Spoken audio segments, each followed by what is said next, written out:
I'm going to be painting this bench, but I'm going to be painting the fabric. So I wanted to show you how to do fabric paint on your piece of furniture or your favorite piece of furniture that you don't feel like doing reupholstery. Now this is kind of a crushed like velvet type fabric, and what I'm going to be doing is painting it with chalk paint. And there are a couple different ways that you can paint. You can use textile medium, and you can use that with regular paint like acrylic or latex paint. And if you were to do that, you could mix it 2 parts paint to 1 part textile medium. I'm not going to be doing that today. I'm going to be using chalk paint. And so there's no need to use any kind of softener on your fabric. So before I get started, I've washed and cleaned up my fabric, making sure that there's nothing, no debris on it, no stains, no anything. And now I'm going to remove the top part so that we can get started. So as you can see, I've gotten the back off, and I have put some masking tape or painter's tape on the legs to avoid getting them paint. So what I'm going to do is start on my fabric, and as you can see, I've already started. But the way that you go about doing that is to use water, and we're going to be spraying the sections that we're painting with water. And the reason why you mix it with, or you spray the water on instead of mixing it with your paint, is because you want the fabric to stay really nice and soft, and you want your paint to kind of soak in and really cover. If you have it on dry fabric, the paint will get hard and dry too quickly, and it'll get really splotchy. So the smoother or the wetter that you get it, the smoother your paint will go on. And as you can see, I'm using what you would normally use for waxing, a brush that you would normally use for waxing. However, I like it on fabric because I feel like it just gets better coverage on it, and it gets right in there. It gets right down into the fabric. So as you can see, it gives a pretty good coverage. But if you have fabric that has a texture on it, it might be harder to cover, and don't despair if your first layer looks really splotchy or not very well covered. I like to do about 2 to 3 coats, and the more you paint, the better color you'll get. But if you do have texture on your fabric, that is going to show through, and I think it really looks good.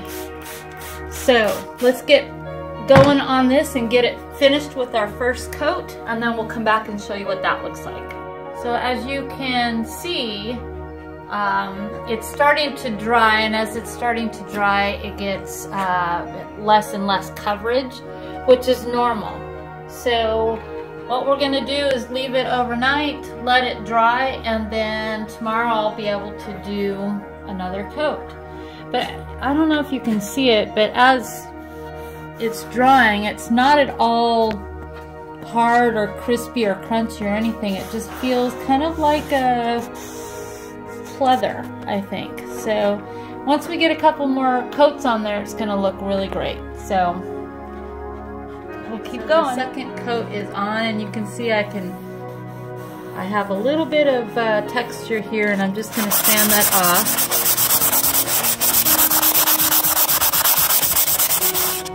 Get it nice and smooth, and then what I'm going to do is go back over it with a second coat, making sure to spray it before I start. But I'm going to get my second coat on there, and we should see more color. So as you can see, I've got 3 coats of the chalk paint on there, and I have sanded it. Not sure if you can see, but it looks and feels just like a really soft leather. So at this point, my last step is just to wax it, and we'll be all done. So I've gotten it all ready and sanded, but I decided instead of waxing it, before I get to waxing it, I'm actually going to do a damask stencil over the top. So what you want to do if you're going to stencil is to measure it out. This stencil I'll be able to use repeatedly over and over. So the first one I wanted centered. So I took my measuring tape and I got it all centered. And so now I'm going to stencil this black. So when you're stenciling, the best thing that you can do is use a stencil brush. It's a round brush. And I like to go in a swirly pattern. And also when you're doing stenciling, the best thing to remember is less is more. So when you put paint on your stencil brush, I like to get the most out of it that I can. So I'm almost going to be dry brushing it on there. So when I put it on, I go in small circles.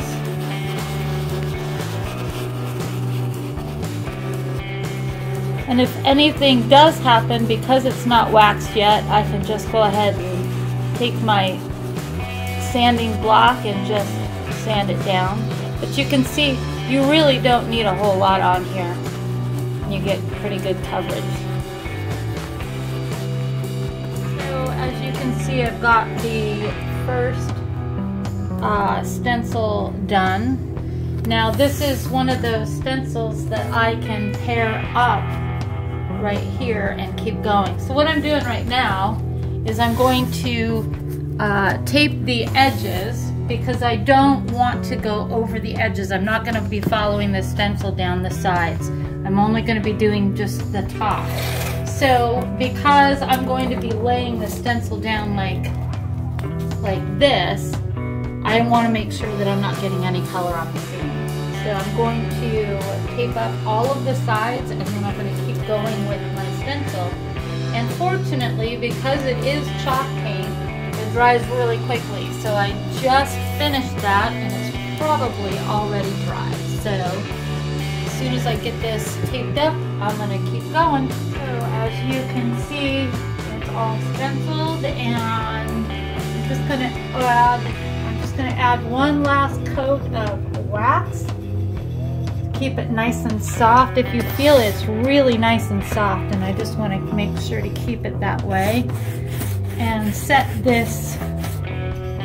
stencil in with this soft wax. So, and I'm just using a regular Minwax paste wax. So when we're all done, we'll have it staged and we'll show you the finished product.